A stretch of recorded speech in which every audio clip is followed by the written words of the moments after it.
Olha, peguei até um vestido, ok? Eu acho que ele é mais parecido com coisas de época, porque, enfim, hoje nós vamos falar sobre Orgulho e Preconceito, da Jane Austen. Vou falar sobre um livro que eu amo demais, se chama Orgulho e Preconceito, foi escrito pela britânica Jane Austen, foi publicado em 1813. É um romance de época que critica a sociedade burguesa do início do século XIX. Mas você vai me perguntar, o que isso interessa? Muito bem, é uma pergunta bem interessante de fato. Mas vamos começar do início. O que é um livro clássico? O que um livro precisa ter para ser considerado clássico? Isso vai ajudar a entender a importância desse livro. Um livro clássico só é assim considerado quando ele aborda questões, temáticas, ideias que ainda conversam com a atualidade. É como se você, ao ler esse livro, você viajasse para o passado e identificasse questões e acontecimentos que ainda são atuais. Isso é muito comum de acontecer porque, por exemplo, as peças de teatro ainda são feitas, várias peças de teatro, são representadas peças gregas, Shakespeare e tantos outros, e foram escritos há muito tempo atrás, mas ainda permanecem atuais por conta da temática abordada. São temáticas fortes que não ficam estagnadas no tempo, não é o tempo que define se uma obra é moderna ou não. São as ideias, são o que aquela peça, aquela obra procura discutir. Então, assim, temas como amor, guerra, morte, orgulho, preconceito, vaidade, fé, perdão, todas essas questões, elas são muito ligadas a esse ser humano, a esse estar em convívio com a sociedade. Saber que você precisa seguir um padrão. Existem muitas coisas que conversam entre si e analisar todas essas temáticas em outra época, presentes em outra época, é muito enriquecedor. Porque você nota que você consegue ter uma simpatia com uma personagem ou com o jeito de escrever de algum autor ou uma autora que te fazem você perceber coisas que, tipo, eu podia ser amiga daquela personagem, ou eu posso passar por uma situação parecida com essa. Por mais que a sociedade evoluiu com o tempo, tanto tecnologicamente falando, tanto socialmente falando também, nós ainda temos essas raízes que nos conectam. Então, todas essas informações não deixam que uma obra morra. Enquanto essas temáticas ainda forem atuais, ainda cutucarem, ainda tiverem ainda críticas para poder fazer, elas vão permanecer atuais, por isso são tão importantes.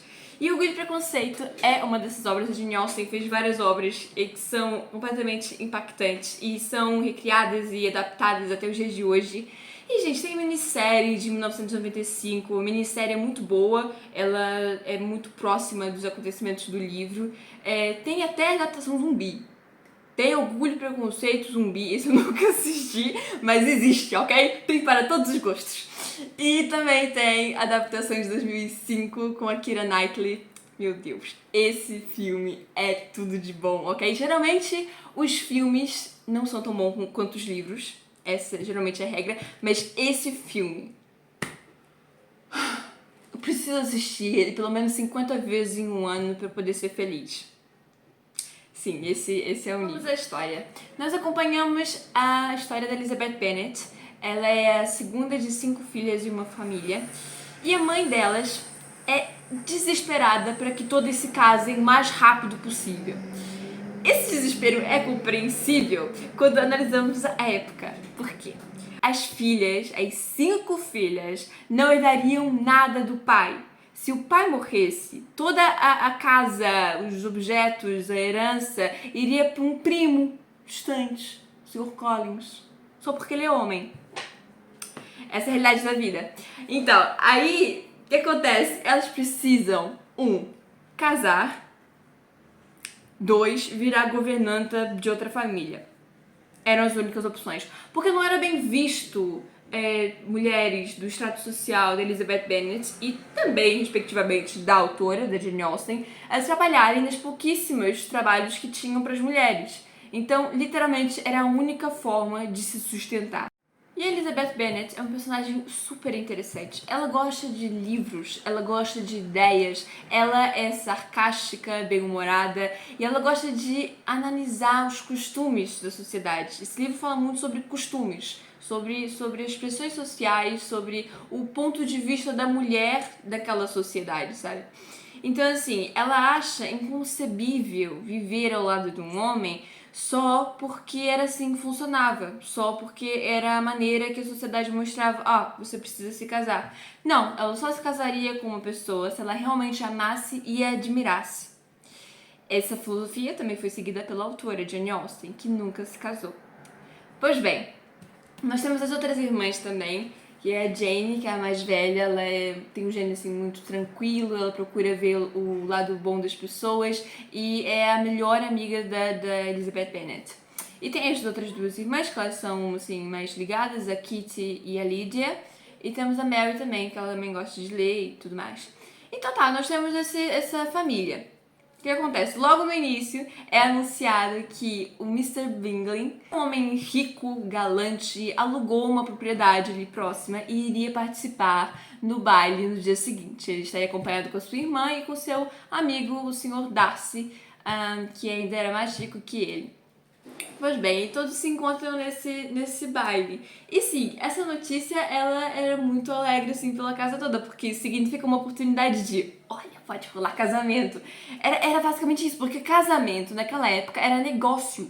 Ponto. Era a solução das coisas, ok? Porque, enfim, era o jeito, basicamente era isso, era o jeito.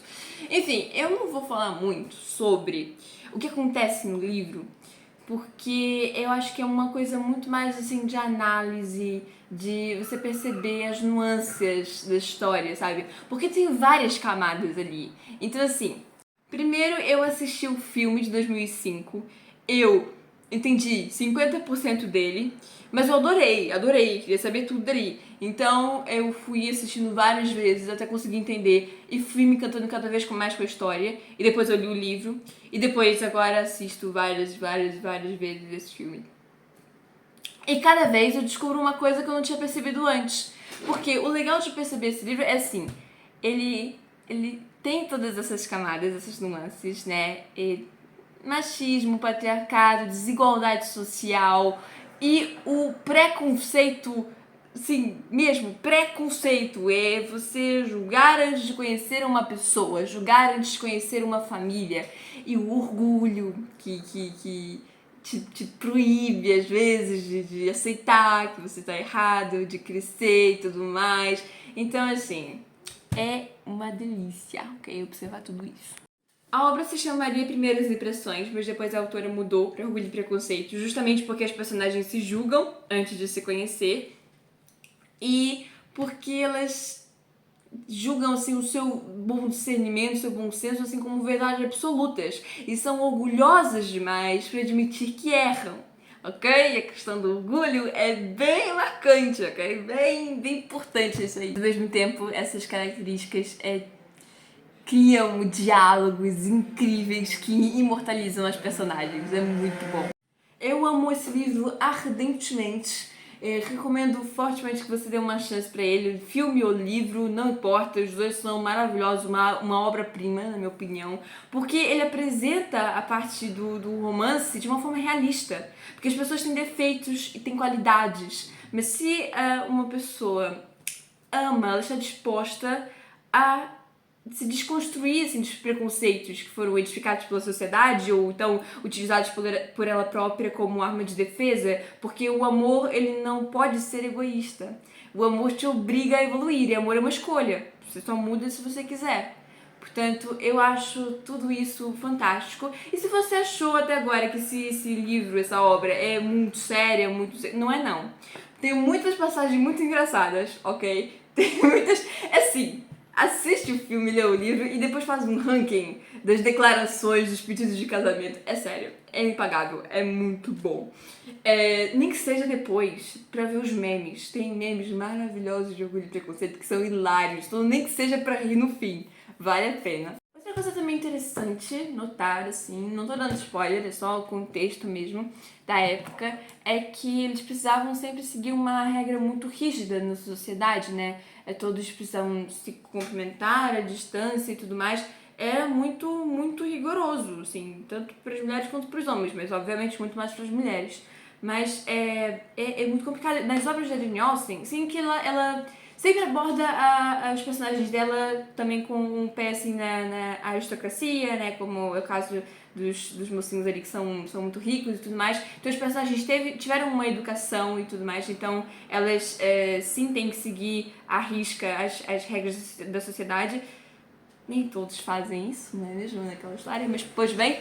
Mas assim, no universo da Jane Austen, não só em Orgulho e Preconceito, Razões e Sensibilidade também, por exemplo, que é uma obra incrível também, acontece muito dos personagens estarem ali, uma de frente para outra, e querem expor o sentimento, e querem falar, mas não conseguem, porque existem muitas barreiras invisíveis ali, sabe? Existem muita repressão ali, porque não foram ensinados a demonstrar os sentimentos, a falar sobre eles e tudo mais.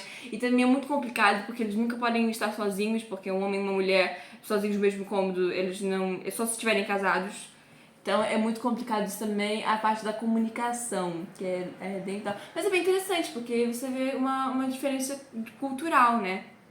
E também tem outro detalhe, ok? Muitas pessoas insinuam que antigamente as pessoas tinham esse cuidado maior, esse respeito maior pelo outro, mas não necessariamente. E aí atribuem relações supérfluas, até promíscuas, só à atualidade, mas isso não é verdade. Até antigamente acontecia e muito, porque não depende de época, nem de educação, nem de dinheiro. Depende, assim, se você é uma pessoa que é supérflua, você vai atrair relações supérfluas. Isso é uma coisa óbvia, né? Então, assim, essa questão não é dada à época, é dada mesmo ao que você busca, ao que você atrai. Pois bem, mas acho sim essa parte bem interessante. E juntando com isso, uma coisa que eu acho maravilhosa, ok?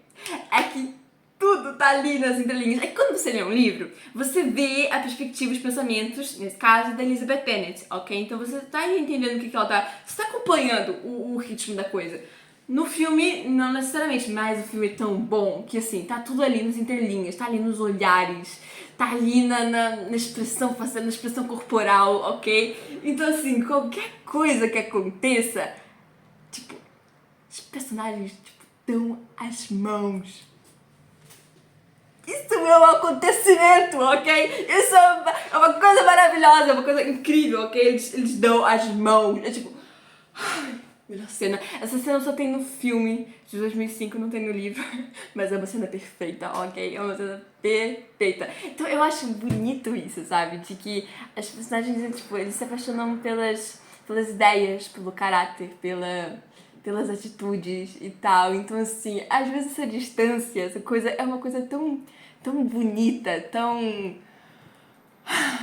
Eles dão as mãos.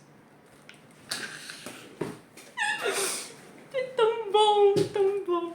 Enfim, é isso. Eu espero que vocês gostem. Eu sei que esse filme podem parecer às vezes um pouco lento. Eu nunca achei, porque eu sempre gostei dele. Mas deem uma chance com essa perspectiva, assim, analisem por vocês mesmos todas as questões no filme e, tipo, não sejam muito literais, ok? Vocês têm que ver, assim, nas entrelinhas da história, porque eles não falam, eles não te entregam tudo, ok? Você tem que entender o que eles estão querendo dizer no momento, o que eles estão pensando, porque, assim, porque sim. E é isso. Beijo.